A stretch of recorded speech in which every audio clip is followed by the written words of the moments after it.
I came home from college to a frozen pizza and a group chat congrats. But after my mom said, "You're not the celebrating type," I quietly made a move they'll never forget. My name is Adrian, and I'm 22 years old. Last week, I graduated college. I wasn't expecting a grand parade or a rented hall with gold balloons spelling my name. I knew better than to dream big in my family, but I did think maybe there'd be something. A dinner, a cake, a card. I'd watched other friends post pictures with their families, all proud smiles and coordinated outfits. Me? I came home to a half-thawed frozen pizza on the counter and a text in the family group chat that said, "Congrats, Adrian," sandwiched between a meme from my uncle and my cousin's dog pics. No one was home. I stared at that pizza for longer than I care to admit. It was still in the plastic, no note, no instructions, not even in the oven, just dumped like leftovers from a party no one bothered inviting me to. The worst part? The smell. The faint scent of charcoal and fireworks still lingered in the cushions. My brother's graduation party had been last weekend. I remember hearing the thumps of bass through my bedroom wall, even though I wasn't invited to that either. I've been told it was his moment. He's 19, barely scraped through community college, but they went all out, backyard lights, buffet catering, and I swear to God, a drone hovering around like it was filming the trailer for a Netflix special. I'd watched it from my window, his friends piling in, Mom fussing over cupcakes shaped like tiny diplomas, Dad flipping burgers like it was the 4th of July. I never said anything. I just kept packing up my dorm stuff quietly. I didn't want to make it about me. That's what they always said I did growing up. Anytime I asked for anything, attention, space, help, I was told I was starting drama or being difficult. Even as a kid, I was the one who could entertain himself. My brother, Lucas, always needed the room to revolve around him, and it always did. He had sports trophies, handmade birthday banners, surprise just because gifts. I had space, the kind that echoes. So when I walked through the door that day and saw that pizza, the kind I used to eat in high school when they forgot to make dinner, I just stared. When my mom finally came home an hour later, talking on the phone and laughing like it was any other Wednesday, I asked her, "So, no one wanted to do anything for my graduation?" She didn't even look at me at first, just shrugged, tossed her bag on the couch and said, "You're not really the celebrating type, are you?" Like it was a compliment, like she was letting me off easy. I didn't reply. I didn't even blink. I just turned, walked to my room, and zipped up the bag I hadn't unpacked yet from moving out of my dorm. I had already taken everything important with me anyway, my laptop, my degree, and the envelope of cash I'd saved from tutoring and part-time shifts. It wasn't a lot, but it was enough to get me somewhere else. I walked past her without a word, past the pizza still on the counter, past the congrats text still pinned at the top of the group chat no one had followed up on. I didn't slam the door. I didn't make a speech. I just left. Sometimes the loudest moments are the quiet ones. That night, I checked into a small hotel about 30 minutes away. Nothing fancy, just 4 walls and silence. It was the first time in years I didn't have to brace myself before walking into a room. No tension, no eyes rolling when I opened my mouth, no passive-aggressive digs masked as jokes.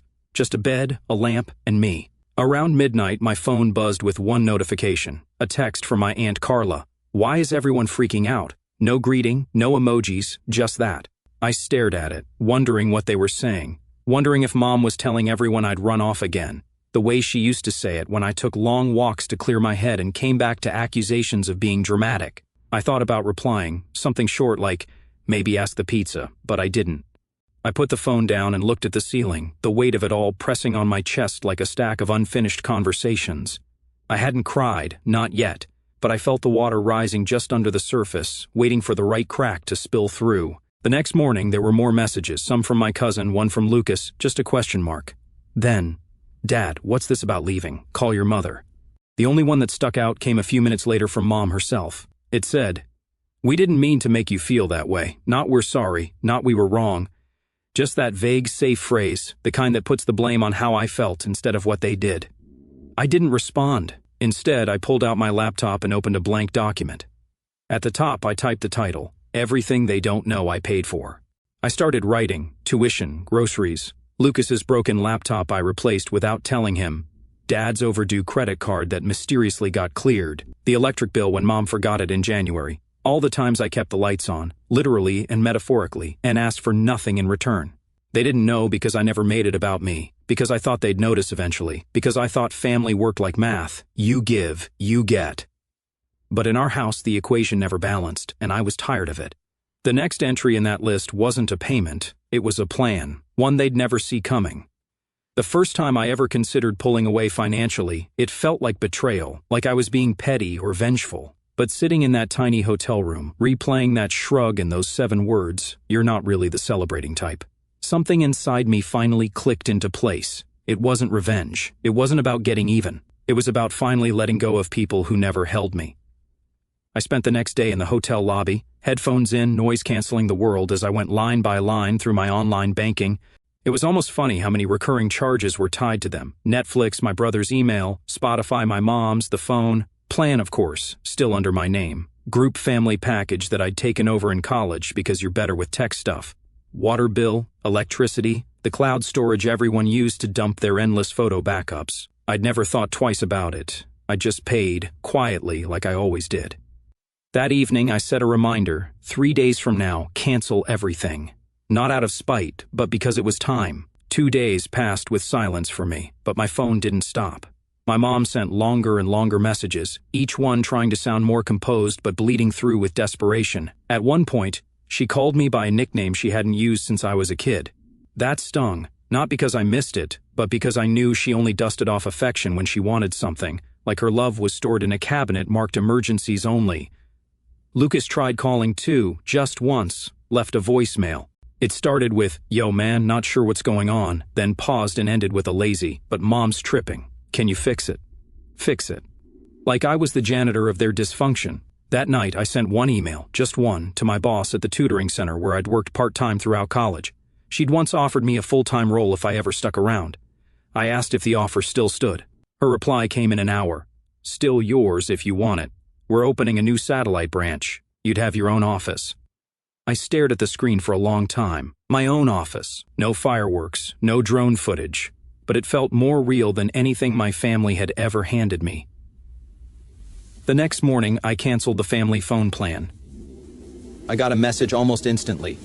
"Your device has been disconnected." Then a second, unable to authorize payment. Insufficient funds. That one was from the electric company. By noon, I had emails from 3 different customer support agents asking if I was sure I wanted to cancel these shared services. I clicked yes on every one of them. Then I shut off my phone. Not forever, just for a day.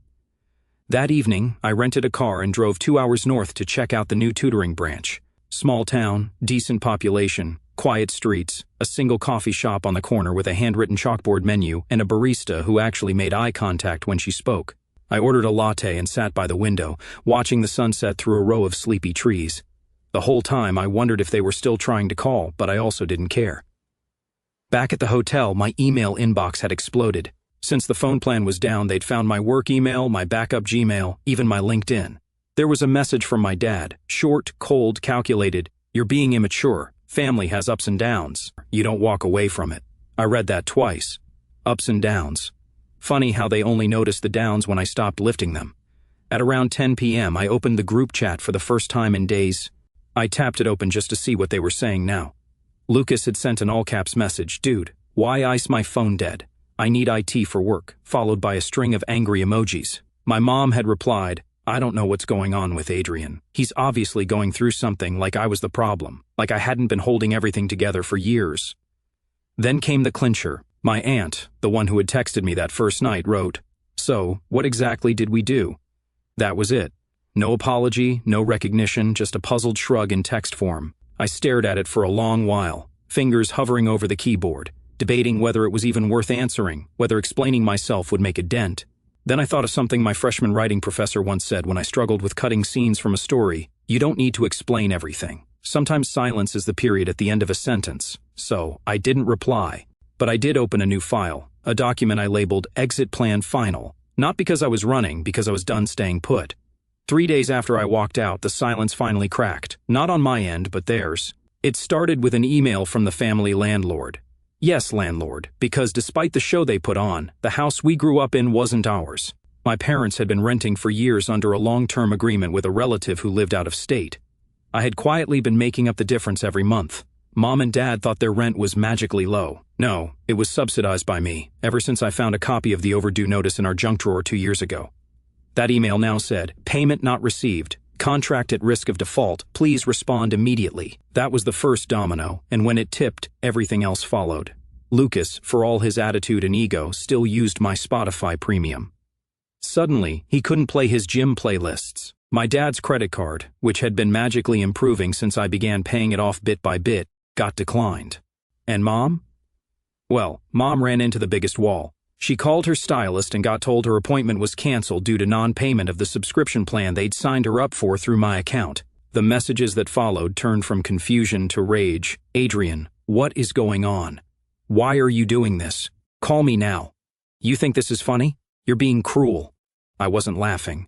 In fact, I was sitting in a small rental apartment, sipping tea on a couch I'd just bought secondhand, staring at those texts as if they belonged to a version of my life that I'd already walked away from. The tutoring center had offered to help cover moving costs. They even let me pick my own hours. I had real TO workers now, a key card with my name on it, a plaque on the door that read, "A Bennett, academic consultant." No one here shrugged when I spoke. No one forgot I existed. And yet I could still feel their grip tugging, that guilt, that invisible leash that years of being the responsible one had knotted around my throat. It wasn't enough to leave. They needed me to feel bad for leaving. That's what the next wave of messages was about. My mom switched tones like she was flipping through radio stations. "I know you're upset, but this is hurting everyone." I didn't mean what I said. I was just stressed. "You always take things so personally. You're punishing us for being imperfect. Then, finally, you'll regret this when we're gone." There it was, the emotional grenade. She didn't know how to say sorry, so she reached for fear instead. But I didn't bite. Instead, I replied to Aunt Carla, the only one who'd asked why, even if she didn't really want the answer. I kept it short. I graduated. I came home to a frozen pizza. I watched you all throw Lucas a full-blown party while pretending I didn't exist. And now, the only time anyone remembers me is when they lose something I used to quietly provide. I didn't disappear. I just stopped volunteering for invisibility. She never replied. A week passed, and then the doorbell rang. It was a Saturday. I was halfway through reading a book I'd been meaning to start since sophomore year. I opened the door, and there she was. Mom. Her hair was a mess. No makeup. That face. The one she wore when the teacher called home or the check bounced. That face that meant damage control. She didn't say anything at first, just looked at me like she didn't know where to begin. I didn't offer help. Finally, she said, "We just wanted to celebrate you the way you'd want." I tilted my head. With silence and a freezer meal? Her eyes watered, and for a second I thought maybe this would be the moment she got it. That she'd say sorry, that she'd finally, truly see me. Instead, she said, "You've always been so sensitive." That was it. Not an apology, just another deflection dressed in faux concern. I stepped back and started to close the door. She put her hand on the frame. "Wait, please. At least talk to your brother." "He's been a wreck. His job depends on his phone." I gave a dry laugh. "You mean the one I paid for?" Her mouth opened, but nothing came out. That was when I decided I was done playing the role of the family's silent ATM. I stepped fully outside, calm, clear. You don't get to neglect me, minimize me, and then panic when the support you took for granted vanishes. I was never celebrated. Not once, not even when I paid for things you didn't know were mine to give. I walked out because the only thing colder than that pizza on the counter was the way this family pretended I mattered. She blinked, her face paled, and I knew in that moment that this conversation wasn't going to fix anything because she still didn't get it. So I gave her one final look.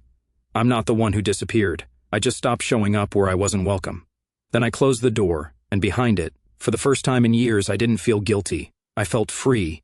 It took exactly 3 days for the fallout to turn into full-blown chaos after Mom showed up at my apartment and left empty-handed. I heard nothing, not a text, not an email, not even a passive-aggressive Facebook post. Just silence. But silence, I learned, is rarely peaceful in families like mine. It's a pause, a lull in the storm before the next wave hits.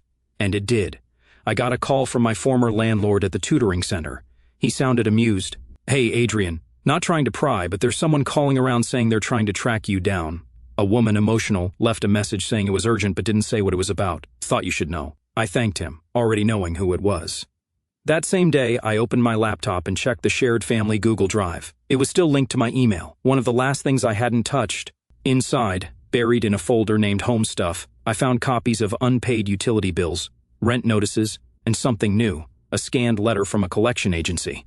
My name wasn't on it, but I'd seen enough of these before to know where it was headed. I logged out. Later that night, Lucas tried to call me using someone else's number. When I answered, there was a pause. "Dude," he said, "you really cut everyone off, huh?" I didn't reply. "They're freaking out. Mom's crying every day, Dad's barely talking to anyone. Aunt Carla's been trying to talk sense into them, but look, can you just come home and talk to them?" There was a time I might have folded. I might have heard the word crying and mistaken it for remorse. But I'd sat with this too long. I knew better now. You mean the same mom who couldn't even heat up a pizza on the day I graduated? She didn't mean it like that. No, Lucas, I said, calm and clear, she meant it exactly like that. Just like she meant it when she told me I was too sensitive. When Dad said I should just be grateful I'm not homeless. Or when they spent $1,000 celebrating you and left me a microwave box and a frozen dinner. They meant all of it. You're being harsh. No, I replied, I'm being honest. He sighed, like I was the one exhausting him. You think you're the only one who's had it hard? He snapped. You think you're the only one who's done anything for this family? No, I said, but I'm the only one who did it quietly, who paid the bills no one wanted to talk about, who showed up over and over and got treated like a backup plan. I paused, letting the silence stretch. Why do you think I stayed quiet so long, Lucas? Because I didn't want to hurt anyone? No. It's because I knew the second I stopped giving, someone would call me selfish. And look, here we are. He didn't respond. I hung up. The next morning I got a letter in the mail, a real one, handwritten. The envelope had my mom's loopy handwriting. Inside was a 2-page letter, half apology, half justification. She wrote about how hard things had been raising 2 boys, how they didn't mean to overlook me, how Lucas had always been more expressive and I was independent. She kept using that word, like it was an excuse, independent, as if being low maintenance meant disposable. She said they were scared that everything was falling apart without me, that I'd always been the one to keep things running smoothly. She ended the letter with, "We need you. Please come back so we can fix this." I folded the letter neatly and placed it in a drawer, not to frame, not to save, just to remember, because here's what they still didn't understand. You can't fix something that's been broken by design. My absence didn't break the family, it just exposed the cracks they'd been plastering over with denial. I moved forward. The new tutoring branch took off faster than anyone expected. I ended up managing a small team of junior tutors, all of whom reminded me of the student I used to be. Bright, quiet, too used to being ignored. I gave them room to speak, encouraged them, celebrated small wins. One of them, a soft-spoken kid named Ezra, told me I was the first adult who ever remembered their name without asking twice. That stuck with me more than any family compliment ever had. I started building a life that didn't orbit around people who needed me to shrink in order to shine. I met neighbors, made friends, bought myself a bike. I found a new routine, one I didn't have to apologize for. Eventually, I blocked my family's numbers, not out of anger, but for peace. I needed to stop letting them rent space in my mind without paying. Months passed. Then, on the morning of my 23rd birthday, I woke up to a knock at the door. It was a delivery driver. He handed me a small box, no return address. I opened it and found a folded card and a framed photo of Lucas and me from when we were kids. We were sitting on the curb in front of our old house, eating popsicles and grinning like idiots. The card simply said, "I didn't know what you were carrying. I do now, I'm sorry. L." I stared at that picture for a long time, not because it made me nostalgic, but because it reminded me how long I'd been waiting to be seen. And maybe now someone finally did. I didn't call back. I didn't send a reply, but I didn't throw it away either. Some things don't need closure, they just need distance.